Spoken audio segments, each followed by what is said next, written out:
Hello guys, in this video I am going to show you how to enable the fishing function in the marine traffic application.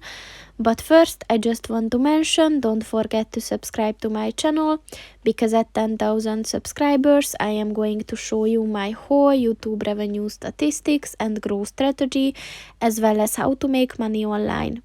Let's jump into it. First of all, open the application on your phone and then click on the three lines at the top of the page on the right. And then if you scroll down at the tools section, click on the settings button and then click on the vessel options button.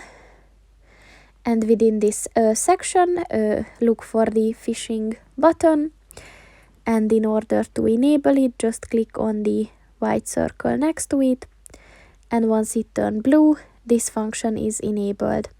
So that's pretty much it for this video, guys. See you in the next one. Goodbye.